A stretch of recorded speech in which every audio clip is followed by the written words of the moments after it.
ಅಸ್ಸಲಾಮ್ ಅಲೈಕುಂ. ಎಲ್ಲ ನನ್ನ ದೇಶವಾಸಿಗಳಿಗೆ ಎಲ್ಲರಿಗೂ ನಮಸ್ಕಾರ. ಮೊನ್ನೆ ದಿವಸ ಆಗಿಂತ ದುರಂತಕ್ಕೆ ನಾವೆಲ್ಲ ಇಡೀ ದೇಶದಲ್ಲಿ ಎಲ್ಲ ಸಮುದಾಯದವರು ಎಲ್ಲರೂ ಬೇಜಾರು ಪಡ್ತಾ ಇದ್ದೀವಿ. ಯಾಕಂದ್ರೆ ಈ ತರ ದುರಂತ ಆಗಬಾರ್ದಿತ್ತು. ಈ ನಡುವೆ ಎಲ್ಲ ಚೆನ್ನಾಗಿದ್ವಿ. ಎಲ್ಲ ಹಿಂದೂ ಮುಸ್ಲಿಂ ಎಲ್ಲ ಬಾಯಿ ತರ ನಡ್ಕೊಂಡಿದ್ವಿ. ಎಲ್ಲರೂ ನಾವೆಲ್ಲ ಚೆನ್ನಾಗಿದ್ವಿ. ಈ ಯಾರೋ ಇದು ಸ್ವಲ್ಪ ಜನ ಈ ಟೆರರಿಸ್ಟ್ಗಳು ಮಾಡಿದ ಕೆಲ್ಸಕ್ಕೆ ಏನಂದ್ರೆ ದೇಶ ಬೆಂಕಿ ಇಕ್ಕೋ ಕೆಲಸ ಮಾಡವ್ರೆ. ಇದು ಯಾರಿಗೂ ಹಿಂದೂ ಇರ್ಲಿ ಮುಸ್ಲಿಂ ಇರ್ಲಿ ಯಾರಿಗೂ ನಮ್ಗೆ ಇಷ್ಟ ಇಲ್ಲ ಕೆಲಸ. ಇದು ಏನೋ ಸಾಧಿಸ್ಬಿಡ್ತಾರಂತ ಮಾಡವ್ರೆ.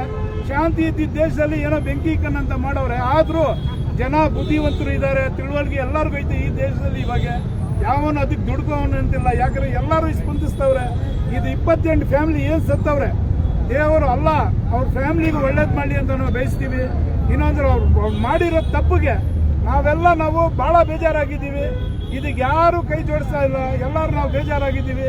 ಅಲ್ಲಾ ಹತ್ರ ನಾವು ಬೇಡ್ಕೊಳ್ಳೋದು ಒಂದೇ ಅಂದ್ರೆ ನಮ್ಮ ಇಂಡಿಯಾ, ನಮ್ಮ ಹಿಂದೂಸ್ತಾನ್ಗೆ ದೇವರು ಒಂದಾಗಿ ಪ್ರೀತಿ ವಿಶ್ವಾಸದಲ್ಲಿ ಇಕ್ಲಿ ಅಂತ ನಾವು ಅಲ್ಲಾ ಹತ್ರ ನಾವು ದುವಾ ಮಾಡ್ತೀವಿ.